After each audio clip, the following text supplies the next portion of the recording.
जय श्री कृष्णा दोस्तों, स्वागत है आपका हमारे चैनल भक्ति पूजा में। तो दोस्तों, आज हम बात करने वाले हैं कि बुढ़ापे में औलाद अपने माँ बाप को अक्सर धोखा क्यों दे जाती है। तो चलिए वीडियो को शुरू करते हैं और वीडियो को एंड तक जरूर देखना। श्री कृष्ण ने बताया आखिर बुढ़ापे में औलाद अपने माँ बाप को धोखा क्यों दे जाते हैं। जय श्री कृष्णा दोस्तों, एक बार नारद जी नारायण नारायण कहते हुए भगवान श्री कृष्ण के पास द्वारिका आते हैं और भगवान श्री कृष्ण को प्रणाम करते हैं।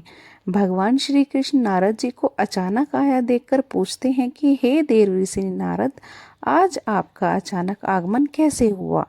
तब नारद जी कहते हैं, हे श्री कृष्ण से कहते हैं, हे प्रभु, मेरे मन में एक विचित्र सवाल चल रहा है जिसका उत्तर मुझे नहीं मिल रहा। उसी का उत्तर मैं आपके से जानने आया हूँ। श्री कृष्ण कहते हैं, प्रभु, यह सब किस कारण से होता है, कृपया मुझे बताएं। श्री कृष्ण कहते हैं कि देव ऋषि, मैं इसका उत्तर आपको एक कथा के माध्यम से देना चाहता हूँ। इसे ध्यानपूर्वक पूरा सुनना, और जो भी व्यक्ति इस कथा को पूरा सुन लेता है उनको उनकी औलाद कभी धोखा नहीं देती। श्री कृष्ण कहते हैं, हे देव ऋषि नारद जी, प्राचीन समय की बात है। किसी जंगल में एक मोर मोरनी का जोड़ा अपना घोंसला बनाकर रहते थे। वह दोनों पति पत्नी एक दूसरे से बहुत प्रेम करते थे। एक दिन की बात है, मोर की पत्नी गर्भवती हो जाती है। इस बात को जानकर कि वह दोनों माता पिता बनने वाले हैं, मोर मोरनी बड़े प्रसन्न थे, बड़े खुश थे। मोर अपनी पत्नी का बड़ा ख्याल रखता था, हर दिन उसे दाना पानी लाकर घोंसले में दिया करता था। अब धीरे धीरे समय गुजरता गया। मोर की पत्नी का प्रसव का समय निकट आ गया। अब मोर की पत्नी बड़ी प्रसन्न थी। वह अपने पति मोर से कहती है कि हमारी संतान आने वाली है, बहुत ही जल्द मैं अपने बच्चों को जन्म दूंगी। बुढ़ापे में वह हमारी खूब सेवा करेंगे और हमारा सहारा बनेंगे। अब हमें किसी बात की चिंता नहीं है, हमारी संतान हमारी खूब सेवा करेगी। मित्रों, मोर कहता है कि प्रिय, हमें ऐसा नहीं सोचना चाहिए कि हमारी संतान हमारी सेवा करेगी या हमारा बुढ़ापा का सहारा बनेगी। मोर की पत्नी कहती है कि हे प्रिय, आप ऐसा क्यों कह रहे हैं। हर संतान अपने माता पिता की सेवा करती है, फिर हमारी संतान क्यों नहीं सेवा करेगी। तब मोर कहता है कि हे प्रिय, मैं तुम्हें एक कहानी के माध्यम से बताता हूँ कि बुढ़ापे में अपनी औलाद से माता पिता को इन दो चीज़ों की उम्मीद कभी नहीं करनी चाहिए, और जो भी मनुष्य इन दो बातों को याद कर लेगा वह अपने बुढ़ापे में कभी दुख नहीं भोगेगा। मित्रों, अब मोर अपनी कहानी प्रारंभ करता है। मोर कहता है कि हे प्रिय, किसी नगर में एक व्यक्ति रहता था। उस व्यक्ति के घर में ईश्वर का दिया हुआ सब कुछ था। खूब रुपये, पैसे, धन दौलत, मान सम्मान, सब कुछ होने के बाद भी पति पत्नी दुखी रहते थे। उनके दुख का कारण था कि ईश्वर की कृपा से उनके घर में सब कुछ था पर कोई संतान नहीं थी। इस बात को लेकर दोनों पति पत्नी अक्सर चिंतित रहते थे। इस तरह दोनों पति पत्नी एक साथ रहते हुए 15 साल गुजर जाते हैं, लेकिन उनके घर में कोई संतान नहीं होती। वह व्यक्ति अपनी पत्नी को अच्छे से अच्छे डॉक्टर को दिखाता है। महंगे से महंगे अस्पताल में जाकर वह अपनी पत्नी का इलाज करवाता है। पवित्र तीर्थ स्थल पर जाकर संतान प्राप्ति की मन्नत मांगता है। मंदिर में जाकर माथा टेकता है। तब कहीं जाकर शादी के 20 साल बाद उसकी इच्छा पूरी होती है। श्री कृष्ण कहते हैं, उस व्यक्ति की पत्नी को एक पुत्र प्राप्त होता है। अस्पताल में बच्चे का जन्म होता है। पुत्र जन्म की बात सुनकर वह व्यक्ति बहुत खुश हो जाता है। बच्चे की साफ सफाई के बाद उसे अस्पताल की नर्स जब उनके नन्हे से पुत्र को लेकर उनके पास पहुंचती है तो दोनों पति पत्नी पूछने लगते हैं कि हमारी संतान कैसी है, कोई दिक्कत तो नहीं है। तो दोनों पति पत्नी की इन बातों को सुनकर नर्स उस व्यक्ति की पत्नी से कहने लगती है कि बहन जी, आपको जो पुत्र हुआ है वह सुंदर है, अच्छा है, लेकिन इसमें एक कमी है।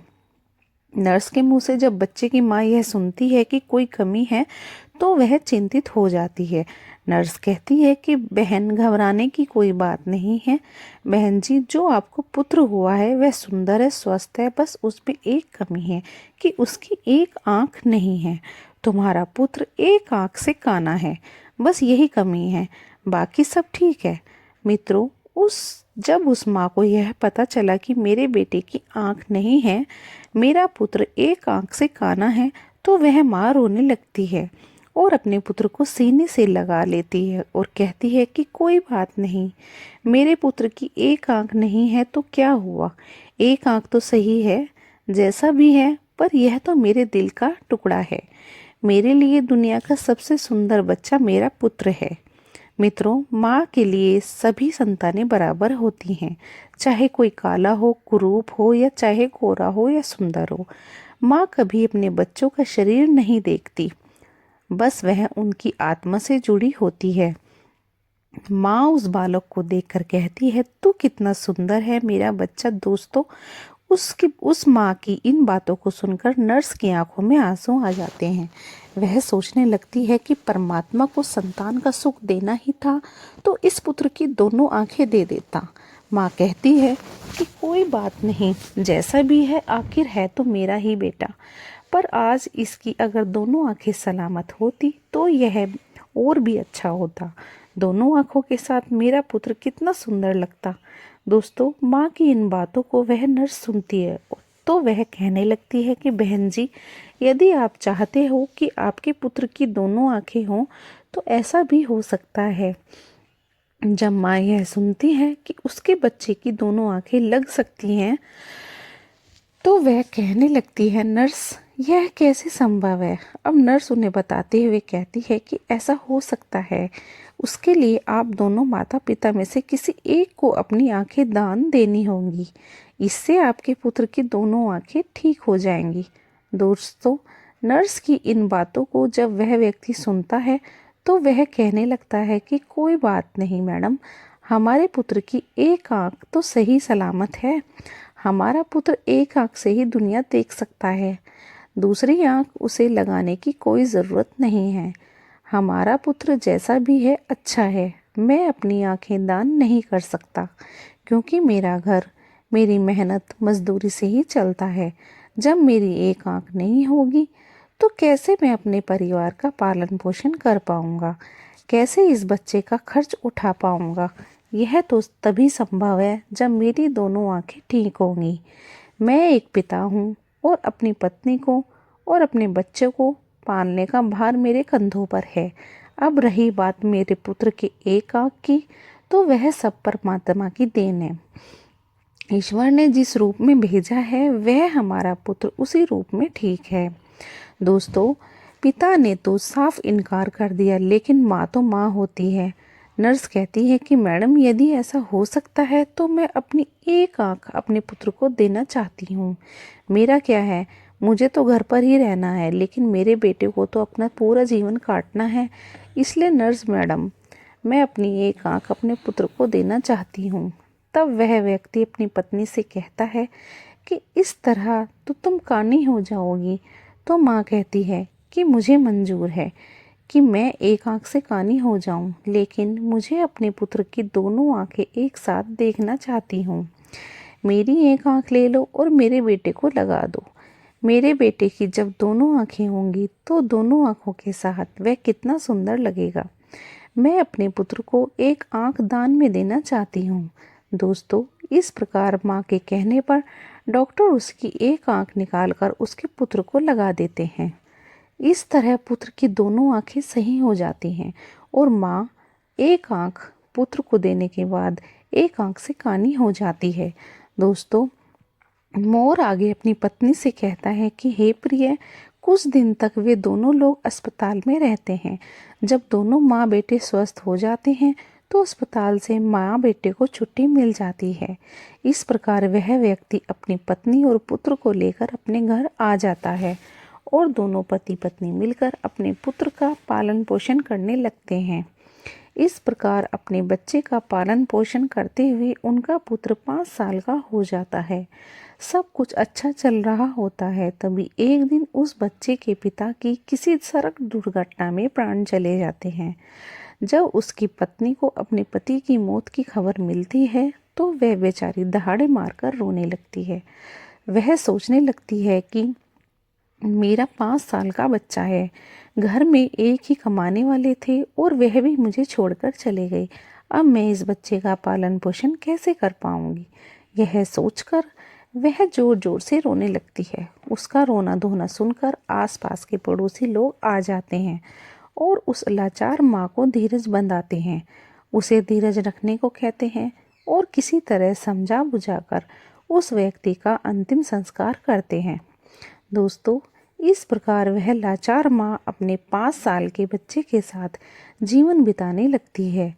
घर में जो जवा पूछी थी वह संतान पाने की चाहत में उसके इलाज करने के पहले ही खर्च हो चुकी थी। पति की मृत्यु के बाद जो भी बचत थी वह पति के अंतिम संस्कार में चली जाती है। इस प्रकार माँ दूसरों के घरों में झाड़ू पोछा करके, दूसरों के घरों में बर्तन मांजकर अपने पुत्र का पालन पोषण करने लगती है। वह माँ दूसरों के घरों में झाड़ू पोछा करती है, दूसरों के घरों में बर्तन साफ करती है, लेकिन अपने पुत्र को कोई दुख तकलीफ नहीं होने देती। वह दूसरों के घरों में नौकरानी बनकर पैसे कमाती, अपने पुत्र को खेलने के लिए अच्छे अच्छे खिलौने लेकर देती, अपने पुत्र को अच्छे अच्छे वस्त्र लाकर देती। हर समय अपने बच्चे के साथ परछाई की तरह बनी रहती थी। जब उसका बेटा थोड़ा और बड़ा हो जाता है, जब वह पुत्र 6 साल का हो जाता है, तो एक दिन वह अपने बेटे को लेकर विद्यालय में पहुंचती है और उसे विद्यालय के प्रधानाचार्य से विनयपूर्वक कहती है कि भाई साहब, मुझे अपने बेटे का इस विद्यालय में दाखिला करना है। दोस्तों, वह माँ विद्यालय में अपने बच्चे का दाखिला करने जाती है। वह विद्यालय उस नगर के एक प्रसिद्ध विद्यालय से होता है। उस विद्यालय में अमीर लोगों के बच्चे पढ़ते थे। जब उस विद्यालय का बड़ा मास्टर फटे पुराने कपड़े में उसकी माँ को देखता है तो सोचने लगता है कि बच्चा तो सुंदर है, लेकिन माँ कपड़ों से ऐसी लग रही है जैसे कोई भिखारी हो। यह बेचारी कहाँ से इस बच्चे की किताबें और इतनी महंगी फीस भर पाएगी? इसलिए वह समझते हुए उसे बच्चे की माँ से कहता है कि बहन जी, हमारे विद्यालय की फीस कुछ ज़्यादा है, हमारे विद्यालय में अमीर के बच्चे पढ़ते हैं, इसलिए बेहतर होगा आप अपने बच्चे का एडमिशन किसी सरकारी स्कूल में कर दें। मास्टर जी इन बातों को सुनकर माँ कहने लगती है कि सर जी, आप पैसों की चिंता मत करिए, आपकी जो भी फीस होगी मैं उसे समय से जमा कर दिया करूँगी। मेरा इकलौता बालक है और मैं चाहती हूँ कि मेरा बच्चा पढ़ लिख कर डॉक्टर बन जाए, इसलिए मैं इसे आपके विद्यालय में लेकर आई हूँ। दोस्तों, वह बड़ा मास्टर जब उस माँ की इन बातों को सुनता है तो माँ की बातों को सुनकर वह बहुत ही प्रभावित होता है और उस बच्चे की माँ से कहता है, ठीक है बहन जी, यदि तुम जिद करती हो तो हम तुम्हारे बच्चे को भर्ती कर देते हैं। इस प्रकार उस बच्चे का एडमिशन उस विद्यालय में हो जाता है और वह बालक विद्यालय में पढ़ने जाने लगता है। दोस्तों, पहले तो वह माँ 5 घरों में झाड़ू पोछा किया करती थी, लेकिन अब अपने पुत्र के एडमिशन के बाद अपने पुत्र की पढ़ाई की खातिर 10 घरों में काम करने लगती है। वह माँ दूसरों के घरों में झाड़ू पोछा करके अपने पुत्र को पढ़ने लिखने लगाती है। पढ़ते पढ़ते जब पुत्र 5वीं कक्षा में आ जाता है, जब उसकी उम्र 10 साल की हो जाती है, तो एक दिन स्कूल के सभी बच्चे मिलकर उस बालक को छेड़ने लगते हैं और खेल खेल में कहते हैं कि देखो देखो, एक आंख वाली काली माँ का बेटा आ गया, इसकी माँ एक आंख से कानी है। दोस्तों, वह लड़का जब अपने सहपाठियों की इन बातों को सुनता है तो क्रोध में भर जाता है, तो उसे बहुत बुरा लगता था। जब विद्यालय की छुट्टी होती है तो छुट्टी के समय हमेशा की तरह उसकी माँ उसे लेने आती है। आज भी वह एक आंख से कानी अपने बेटे को स्कूल में लेने आई थी। तो वह लड़का अपनी माँ से कहता है कि माँ, कल से मुझे विद्यालय छोड़ने मत आना और बुलाने भी मत आना। जब माँ पूछती है कि पुत्र क्या बात हो गई, तुम ऐसा क्यों कह रही हो, तो लड़का कहने लगता है कि माँ, तुम्हारी सूरत ठीक नहीं है, तुम एक आंख से कानी हो। तुम जब मेरे साथ विद्यालय में आती हो तो मेरे साथ के लड़के मेरा मजाक उड़ाते हैं और तुम्हारी वजह से मुझे शर्मिंदा होना पड़ता है। तुम ऐसी हो वैसी हो, इस तरह की बातें करते हैं। दोस्तों, वह लड़का अपनी माँ से दुनिया भर की शिकायतें करता है। जब वह माँ अपने पुत्र के मुख से इन बातों को सुनती है तो उसे बहुत दुख होता है, लेकिन अपने पुत्र की इन बातों को सुनकर वह चुप रहती है और अपने पुत्र की बातों को सहन कर लेती है। माँ कहती है, कोई बात नहीं पुत्र, तुम चाहते हो कि मैं तुम्हारे साथ कल से विद्यालय नहीं आऊँगी, लेकिन तुम अकेले विद्यालय कैसे आ पाओगे। अपनी माँ की इन बातों को सुनकर वह पुत्र कहता है, माँ, अब मैं बड़ा हो गया हूँ और अब मैं इस काबिल हो चुका हूँ कि मैं अकेला विद्यालय जा सकता हूँ, इसलिए तुम्हें मेरे साथ विद्यालय आने की कोई ज़रूरत नहीं है। अपने पुत्र की इन बातों को सुनकर माँ कहती है, ठीक है पुत्र, आज के बाद मैं तुम्हारे स्कूल में तुम्हारे साथ नहीं जाऊंगी, लेकिन बेटा तुम सावधानी से घर आना, तुम्हारे पिता की सड़क दुर्घटना में मौत हो गई थी। यह सोच सोच कर मुझे डर लगता है। पुत्र कहता है, माँ तुम चिंता मत करो, मुझे कुछ नहीं होगा, मैं अकेला ही आया जाया करूँगा। दोस्तों, उस दिन के बाद से वह पुत्र अकेला ही विद्यालय आने जाने लगता है। जैसे जैसे पुत्र बड़ा होता गया वैसे वैसे पुत्र के खर्चे भी बढ़ते चले गए। जैसे जैसे पुत्र के खर्चे बढ़ते गए वैसे वैसे उस पर काम का बोझ बढ़ता चला गया। दोस्तों, धीरे धीरे समय गुजरता चला गया और इस प्रकार वह लड़के की पढ़ाई पूरी कर लेता है, विद्यालय की पढ़ाई पूरी कर लेता है और उसकी पूरी क्लास में सबसे अच्छे नंबर आते हैं। इसके बाद वह आगे की पढ़ाई करने के लिए शहर चला जाता है।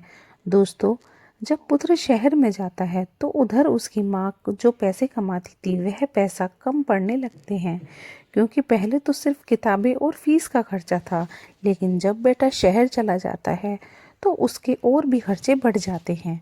लेकिन उस माँ ने हार नहीं मानी। पहले जहाँ 15 घरों में काम करके अपने बेटों का खर्चा पूरा किया करती थी, वहीं पुत्र के शहर जाने के बाद वह 30 घरों में बर्तन साफ करने लगी और झाड़ू पोछा करने लगी। दिन भर मेहनत करती और मेहनत करते करते रात के 11 बज जाते थे। तब जाकर वह बेचारी माँ अपने पुत्र के लिए महीने का 5,000 भेज पाती थी। वह इसलिए इतनी मेहनत करती थी कि एक दिन जब उसका बेटा पढ़ लिख कर बड़ा डॉक्टर बन जाएगा तो मुझे सुख मिलेगा, एक न एक दिन मुझे भी आराम मिलेगा। आज मेरी मेहनत से मेरा बेटा डॉक्टर बन जाएगा तो मेरे साथ रहकर मैं सुखी रह पाऊंगी। इसलिए माँ खूब मेहनत करती थी और 30 घरों में काम करके अपने पुत्र के लिए पैसा भेजा करती थी। इस प्रकार मेहनत करते करते समय से पहले ही वह बूढ़ी हो जाती है। धूप में उसका गोरा गोरा चेहरा काला पड़ जाता है, लेकिन वह अपने पुत्र के लिए कोई दिक्कत नहीं होने देती। दोस्तों, मोर आगे अपनी पत्नी मोरनी से कहता है कि प्रिय, जब ऐसे ही कुछ दिन और बीत जाते हैं तो माँ को एक दिन पत्र मिलता है। उसमें लिखा होता है कि माँ, मैं अब शहर में बड़ा डॉक्टर बन चुका हूँ, अब तुम मेरे लिए पैसे भेजने की ज़रूरत नहीं है। दोस्तों, जब उस माँ को यह पत्र मिलता है कि मेरा बेटा डॉक्टर बन गया है तो वह बहुत खुश हो जाती है और सोचने लगती है कि पति के जाने के बाद यह मेरा बेटा ही तो मेरा सहारा है और मेरी जैसी इच्छा थी कि मेरा बेटा डॉक्टर बन जाए, वह इच्छा भी मेरी पूरी हो गई। दोस्तों, उस माँ के बेटे ने यह बात माता को पत्र में लिखकर बताई थी कि मैं डॉक्टर बन गया हूँ, लेकिन वह बेटा अभी तक गांव में माँ से मिलने नहीं आया। जब उस बूढ़ी माँ को यह पत्र मिलता है तो वह बूढ़ी माँ पूरे गांव में मिठाई बांटती है और सारे गांव के लोगों को बड़े गर्व से बताती है कि उसकी मेहनत सफल हो गई, उसका बेटा अब डॉक्टर बन चुका है। इस प्रकार वह माँ अपने पुत्र के गांव आने का इंतज़ार करने लगती है। जब माँ सोचने लगती है कि मेरे बेटे को शहर गए बहुत समय बीत चुका है, अब वह डॉक्टर बन गया है तो वह मुझसे मिलने गांव जरूर आएगा। माँ अपने पुत्र के आने की राह देखती है। हर दिन वह इंतजार करती है कि मेरा पुत्र आता होगा। किसी की गाड़ी घर के सामने से निकलती है तो वह माँ दौड़कर घर के बाहर जाती है। उसे लगता है कि उसका पुत्र आया होगा। इस तरह इंतजार करते करते उसे कई दिन बीत गए। रात में उस माँ को नींद नहीं आती थी। वह सोचने लगती कि जाने क्या मजबूरी है, मेरा बेटा मुझे क्यों नहीं मिलने आया, कब मुझे अपने साथ लेके जाएगा। अब वह दिन नहीं आएंगे कि मैं दूसरों के घरों में बर्तन साफ करूंगी, दूसरों के घर में झाड़ू पोछा करूंगी। अब तो मेरे आराम से बैठकर अपनी बेटी के कमाई खाने के दिन हैं। अब तो मैं अपने बेटे के घर में नौकर चाकर होंगी और गाड़ी बंगला भी होगा। अब मेरे दिन दुख दुख के दिन बीत चुके हैं। इसी तरह वह माँ सारे दिन बेटे का सपना देखा करती थी। दोस्तों, इस तरह उस माँ को अपने बेटे का इंतज़ार करते हुए 1 साल बीत जाता है, लेकिन वह बेटा 1 साल में एक दिन भी माँ के पास नहीं आता। फिर एक दिन उसके बेटे का दूसरा पत्र आता है। उस पत्र में लिखा होता है कि माँ, मेरी शादी हो गई है और तुम्हें पता है जिस लड़की के साथ मेरा विवाह हुआ है वह बहुत ही अमीर घर की है। दोस्तों, वह माँ जब उस पत्र में लिखी बातों को पढ़ती है तो उसकी आंखों से आंसू की धारा बहने लगती है। उसे बड़ा ही दुख होता है क्योंकि माँ तो सोच रही थी कि अब बेटा डॉक्टर बन गया है तो मेरे लिए अच्छे अच्छे बेटे के लिए रिश्ते आएंगे, मैं अपनी पसंद की लड़की के साथ अपने बेटे की शादी करवाऊंगी। लेकिन उस पत्र को पढ़कर माँ के सारे अरमान धूल में मिल जाते हैं। माँ सोचती है कि हे भगवान, मैंने ऐसे कौन से पाप किए थे जो मुझे ऐसी गलती हो गई, जो मुझे इतनी बड़ी सज़ा मिल रही है।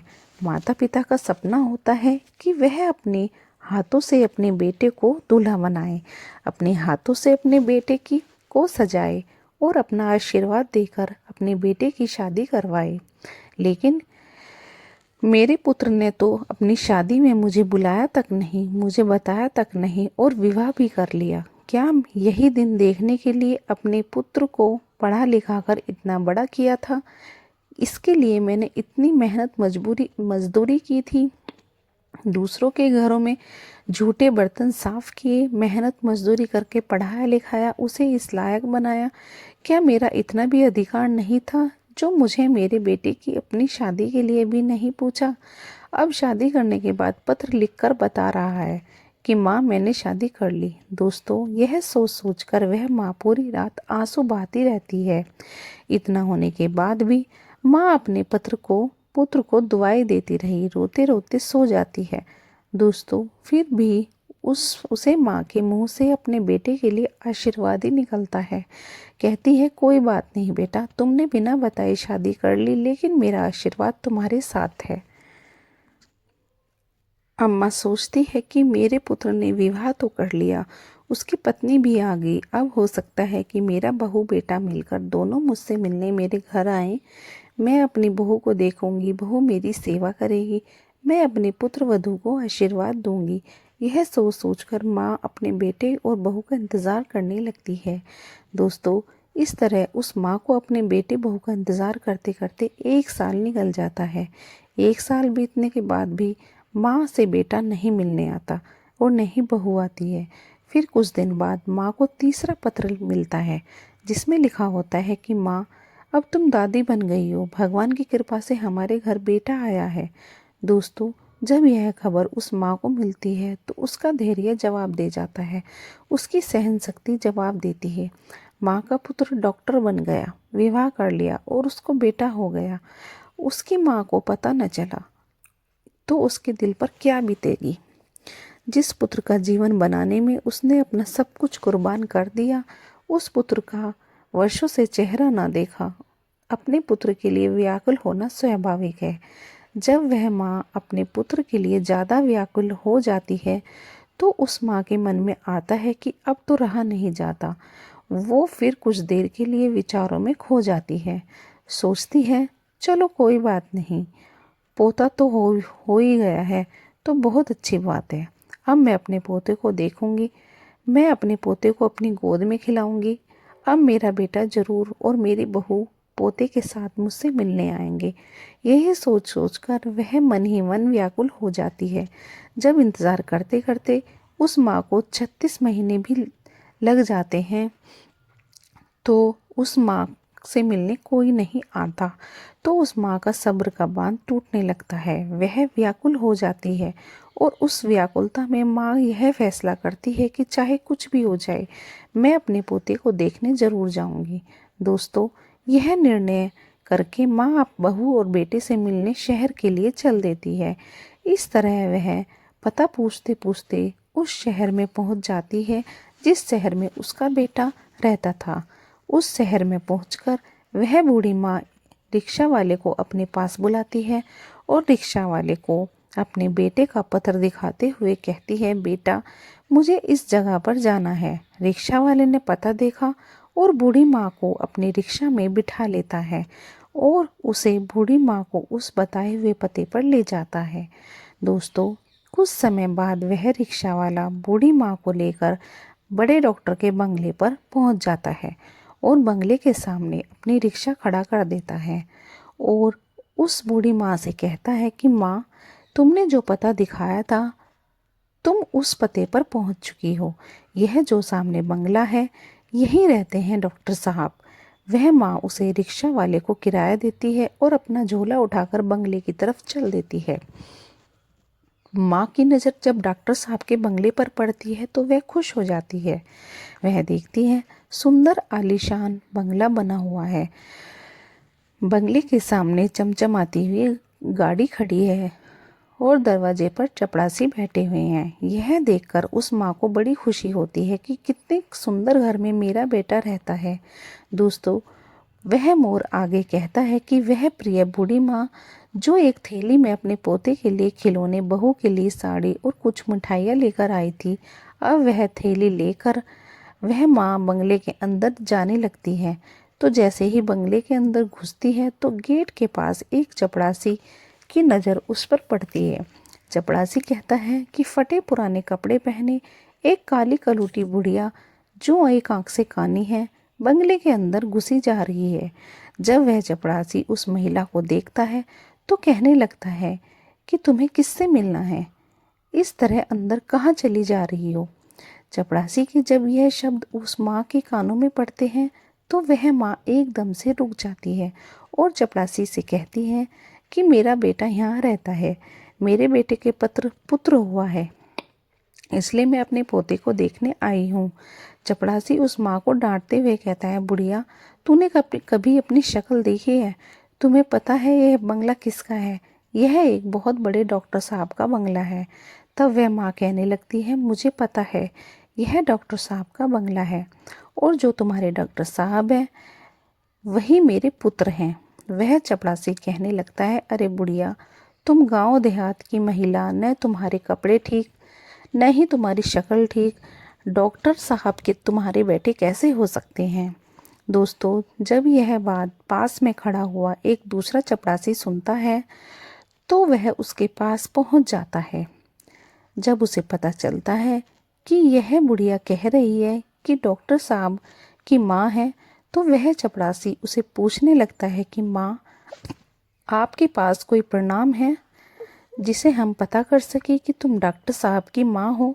जब वह माँ उसे दूसरे चपरासी की इन बातों को सुनती है तो तुरंत ही अपनी 7 पल्लों में बंधा हुआ वह पत्र उस चपरासी को दिखाती है जो उसके पुत्र ने अपनी माँ को भेजा था। जब चपरासी उस पत्र को खोल कर देखता है और भेजने वाले का पता देखता है तो उस बूढ़ी माँ से माफ़ी मांगने लगता है और कहते हैं, हे माता, मुझे माफ़ कर दो, हमें नहीं पता था तुम डॉक्टर साहब की माँ हो। दोस्तों, वह माँ कहती है कि चलो कोई बात नहीं, मैं तुम्हें माफ़ कर देती हूँ, मुझे बताओ कि मेरा बेटा कहाँ है और बहू कहाँ पर है।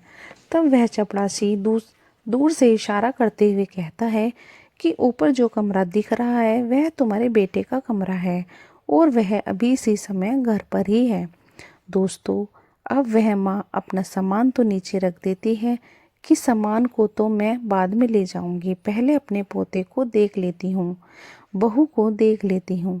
बूढ़ी माँ अपने पोते को देखने के लिए जल्दी से जल्दी सीढ़ियाँ चढ़कर घर के अंदर जाती है। जैसे ही वह माँ घर के अंदर जाती है तो वह देखती है कि घर के आंगन में पालना रखा हुआ है और उस पालने में उनका पोता झूल रहा है। जैसे ही उस बूढ़ी माँ की नज़र अपने पोते पर पड़ती है तो वह दौड़कर पालने से अपने पोते को उठा लेती है और अपने पोते को सीने से लगाकर दुलार करने लगती है। दोस्तों, जब वह बूढ़ी माँ अपने पोते को गोदी में लेकर दुलार करने लगती है तो बच्चे की नींद टूट जाती है और वह जोर जोर से रोने लगता है।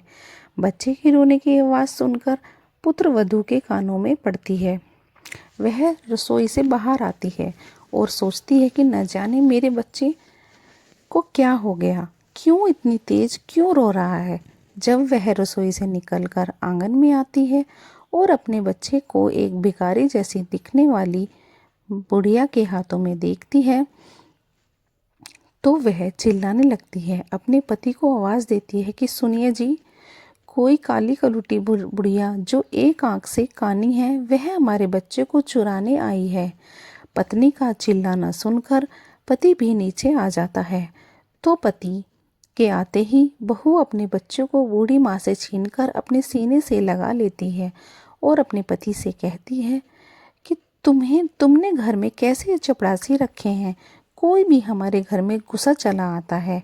देखो, यह भिखारी बुढ़िया हमारे बच्चे को चुराने आई। दोस्तों, वह बूढ़ी माँ कहती है कि बहू, मैं चोर नहीं हूँ, मैं तुम्हारी सास हूँ और यह तुम्हारे पास जो खड़ा है वह मेरा बेटा है। तुम्हारी गोदी में जो खेल रहा है वह मेरा पोता है। मैं भला अपने पोते को चुराकर कहाँ ले जाऊंगी। जब माता जी की इन बातों को सुनती है वह अपने पति से कहती है कि यह बुढ़िया क्या कह रही है, क्या सच में यह भिखारी जैसी दिखने वाली आपकी माँ है? क्या ऐसे ही गरीब परिवार में आपने जन्म लिया है? मुझे पहले तो आपने कभी नहीं बताया कि आपकी कोई माँ भी है। जब बेटा अपनी पत्नी की इन बातों को सुनता है तो कहने लगता है कि यह बुढ़िया झूठ बोल रही है, यह मेरी माँ नहीं है। इस संसार में मेरा एक ही सहारा था, आज तो वह भी छूट गया। दोस्तों, वह माँ समझ जाती है कि मेरे पुत्र ने बड़े घर की बेटी के साथ विवाह किया है। मेरा बेटा बड़े पद पर पहुंच गया, इसलिए मुझे पहचानने से इनकार कर रहा है। माँ ने कहा, बेटा कोई बात नहीं, मुझे लगा कि तुम मेरे पुत्र हो, इसलिए मैं तुम्हारे पास चली आई, क्योंकि तुम्हारे जैसा भी मेरा एक पुत्र है जिसे मैंने मेहनत मजदूरी करके डॉक्टर बनाया है। वह मेरे जीने का सहारा था, लेकिन अब मुझे पक्का यकीन है कि तुम मेरे बेटे नहीं हो सकते। मुझसे गलती हो गई है। दोस्तों, इतना कहकर माँ रोते रोते घर की सीढ़ियों से नीचे उतरने लगती है और सोचने लगती है कि बुढ़ापे में एक ही सहारा था और वह भी आज मुझसे छूट गया। एक आस थी, वह भी टूट गई। वह सोचती है कि जिसे मैंने जीवन की खुशी समझा था, जिसको मैंने अपने जीवन का जीने का अधिकार माना था, जो जीवन की नैया को पार लगाने वाला था, वही बुढ़ापे के जीवन की नैया को मझधार में डुबा रहा है। दोस्तों, इस प्रकार रोते रोते माँ भारी कदमों से नीचे उतरने लगती है। अब माँ सोचती है कि जब बेटे ने ही मुंह मोड़ लिया है तो अब जीकर मैं क्या करूँगी। अब बेटा ही नहीं रहा तो इस जीवन का क्या होगा।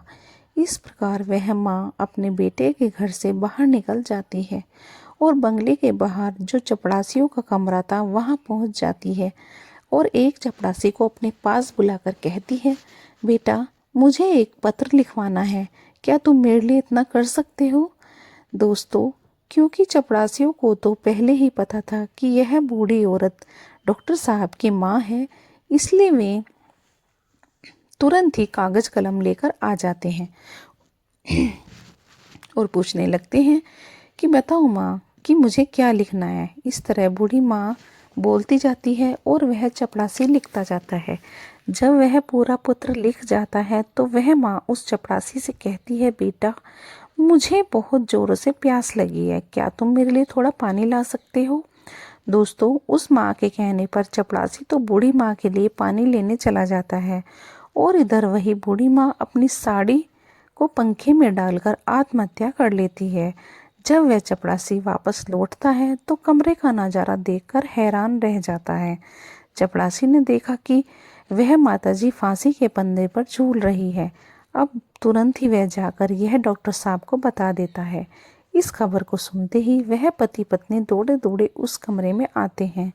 आगे आगे डॉक्टर साहब और पीछे पीछे पत्नी दौड़ते हैं। जब वह पुत्र अपनी माँ को इस हालत में देखता है तो अपनी माँ को देखकर उसके पैरों के तले से जमीन खिसक जाती है। दोस्तों, वह पुत्र अपना माथा पकड़ लेता है और सिर पकड़कर जमीन पर बैठ जाता है। वह सोचने लगता है कि मुझे नहीं पता था कि मेरी बातें मेरी माँ को इतनी बुरी लगेंगी। मैं तो अपनी पत्नी को झूठी शान शौकत दिखाने के कारण माँ को पहचानने से इनकार कर रहा था, इसलिए कह रहा था कि मेरी कोई माँ नहीं है। मुझे डर था कि मेरी असलियत जानकर मेरी पत्नी मुझे छोड़ ना दे, इसलिए मैंने यह बोल दिया कि मेरी कोई माँ नहीं है। लेकिन तुमने तो मेरे झूठ को सच बना दिया। एक बार पुत्र की मजबूरी के बारे में तो सोचा होता। जब पत्नी की नज़र फांसी पर झूलती हुई उसकी माँ के हाथों पर पड़ती है, जब उस बेटे की पत्नी फांसी पर झूलती हुई माँ के हाथों के कागज का टुकड़ा देखती है तो वह उस कागज के टुकड़े को बूढ़ी माँ के हाथों से लेकर पढ़ने लगती है। पढ़ते पढ़ते उसकी आंखें भर आती हैं। उस पत्र में लिखा हुआ था कि बेटा, मेरा आशीर्वाद है कि तुम खूब उन्नति करो। मेरा आशीर्वाद तुम्हारे साथ है। जाते जाते तुम्हें कुछ राज बताना चाहती हूँ। बेटा, मैं अच्छी नहीं दिखती हूँ तो उसके पीछे भी एक कारण तुम ही हो। जब तुम्हारा जन्म हुआ था उस समय तुम्हारी एक आंख नहीं थी। मैंने अपनी एक आंख देकर तुम्हें सुंदर बनाया, तुम्हें रूप दिया और मैं कुरूप हो गई। और इस कुरूप चेहरे से तुम नफरत करते हो क्योंकि मैं कानी हूँ और दूसरा मेरा रंग काला है। यह भी नहीं, ऐसा नहीं था बेटा। आज जिस मुकाम पर तुम बैठे हो उस मुकाम पर तुम्हें पहुंचाने के लिए मैंने दिन रात मेहनत की है। मैंने कभी नहीं देखा कि कितनी गर्मी है, कितनी सर्दी है। तुम्हें पढ़ाने लिखाने के लिए, तुम्हारे खर्च उठाने के लिए मैं काली कुलोटी हो गई। उसका भी मुझे कोई मलाल नहीं है। तुम सुंदर हो, इसकी मुझे खुशी है। मैं तो तुम्हें देखना चाहती थी, अपने पोते को देखना चाहती थी, अपनी बहू से मिलना चाहती थी, इसलिए मैं शहर चली आई। क्योंकि तुमने तो कभी गांव जाकर मेरा हाल नहीं पूछा। लेकिन जब मैं स्वयं चलकर तुमसे मिलने आई तो तुमने तो मुझे पहचानने से इनकार कर दिया। इसलिए लगा कि अब दुनिया में कोई मेरा नहीं है। अब जीने का मेरा उद्देश्य खत्म हो गया है। जब कोई रहा ही नहीं तो मेरे जीने का क्या फ़ायदा। बेटा, जाते जाते ईश्वर से प्रार्थना करती हूँ कि तुम सदा खुश रहो, तुम्हारी संतान खुश रहे। दोस्तों, जब उस बेटे की पत्नी यह पत्र पढ़कर अपने पति को सुनाती है तो उस बेटे का सिर शर्म से झुक जाता है। उसे अपने आप से घृणा होने लगती है कि जिस माँ ने मेरी ज़िंदगी बनाने में अपना सब कुछ न्यौछावर कर दिया, वही माँ आज मेरी चौखट पर मुझसे मिलने आई तो मैंने एक गिलास पानी तक नहीं पूछा। इस प्रकार दोनों पति पत्नी अपनी गलती के लिए उस मरी हुई माँ से माफ़ी मांगते हैं। लेकिन अब क्या हो सकता था, वह माँ तो उनकी माफ़ी सुनने के लिए भी वहाँ मौजूद नहीं थी। उनसे बहुत दूर जा चुकी थी, जहाँ से कोई नहीं आता। दोस्तों, अब डॉक्टर साहब के जीवन में सिर्फ पछताना ही रह गया था। कैसी है ये दुनिया। कुछ लोगों के जीवन में माँ नहीं होती, वह सारे जीवन माँ के लिए तरसते हैं। और जिसके जीवन में माँ होती है तो उस माँ की बच्चे कदर नहीं करते। मित्रों, पत्नी और बच्चे दोबारा मिल सकते हैं पर माँ दोबारा नहीं मिल सकती। एक संतान ही माता पिता के जीने का सहारा होती है, बुढ़ापे की लाठी होती है। ऐसे में जब बेटा ही अपने धन के नशे में, अपने पद के नशे में माता पिता को पहचानने से इनकार कर देता है या अपने माता पिता को भुला देता है या घमंड में आकर उनका अपमान कर देता है तो दुनिया में माता पिता को सबसे बड़ा दुख ऐसे ही बेटों से होता है। माता पिता अपनी संतानों का भविष्य बनाने के लिए, उन्हें सफल बनाने के लिए अपना पूरा जीवन लगा देते हैं। और जब वही संतान धन और पद के नशे में अपने माँ बाप का अपमान करते हैं तो उन्हें बहुत ही पीड़ा होती है। दोस्तों, मोर आगे कहता है कि प्रिय, यदि आपके माँ बाप हैं तो उनका आदर करना चाहिए, क्योंकि मनुष्य की सफलता में माँ बाप का ही योगदान होता है। कुछ मूर्ख बच्चे पूछते हैं कि माँ, तुमने हमारे लिए क्या किया है? अरे मूर्ख बच्चे, जो कुछ किया है माता पिता ने ही तो किया है। तुमको बनाया, तुमको पढ़ाया लिखाया, तुम्हें पालन में दुख उठाए। माता पिता को भूलकर तुम तो अपने आप को भूल गए हो। बच्चा यह भूल जाता है कि माँ बाप के अतिरिक्त दुनिया में दूसरा कोई उसका भला चाहने वाला नहीं है। माता पिता मर के भी तुम्हारा भला ही चाहेंगे, और सब लोग जो तुम्हारे अपने होने का दावा कर रहे हैं वह सिर्फ एक निश्चित समय तक और एक मतलब की तरह तुम्हारा भला चाहेंगे, लेकिन माता पिता के बिना स्वार्थ जीवन भर तुम्हारा हित चाहते हैं। दोस्तों, मोर आगे कहता है कि हे प्रिय, एक पुत्र को जन्म देने में एक स्त्री अपनी सुंदरता खो देती है, लेकिन वही पुत्र जब जवान होता है, जब उसकी शादी हो जाती है, तो वही पुत्र अपनी पत्नी की सुंदरता में अपने माता पिता को खो देता है।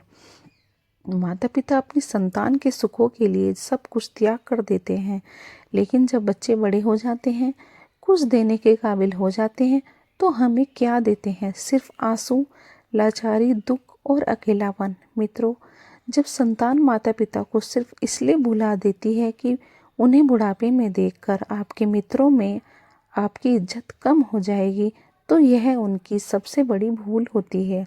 मित्रों, श्री कृष्ण कहते हैं, उम्र के इस पड़ाव पर पहुंचने के बाद आपकी और आपके मित्रों की यही हालत होगी। आपका भी रूप और जवानी इसी की तरह होगा। आपके भी उस रूप को देखकर लोग आपसे नफरत करेंगे। प्रिय मित्रों, श्री कृष्ण आगे कहते हैं कि प्रियज, जवानी में माता पिता को औलाद से किन किन चीज़ों की उम्मीद भूलकर भी नहीं करनी चाहिए। ध्यान देकर सुनो। नंबर 1, कि आपकी औलाद आपके बूढ़े होने पर आपका सहारा बन सकती है। इस बात की उम्मीद बिल्कुल भी ना करें, इसलिए पहले से ही अपने आप को मजबूत बनाकर रखें। अपने आप को स्वयं संभालने में समर्थ बनाएं। कुछ जमा पूंजी इकट्ठी करके रखें। नंबर 2, कभी इस बात का भ्रम न रखें कि आपकी संतान आपको नहीं भूलेगी। पत्नी और बच्चों के प्रेम में पड़कर पद प्रतिष्ठा के नशे में वह आपको भूल भी सकती है, इसलिए उनसे उतनी ही उम्मीद रखिए जितनी उनके दूर होने पर आपको दुख ना दे। मित्रों, हमारी आज की यह कहानी यहाँ समाप्त होती है। हम उम्मीद करते हैं कि आपको हमारी आज की यह कहानी पसंद आई होगी। तो मिलते हैं इसी तरह की नेक्स्ट वीडियो में। पसंद आई हो तो लाइक करना और कमेंट में जय श्री कृष्णा लिखना।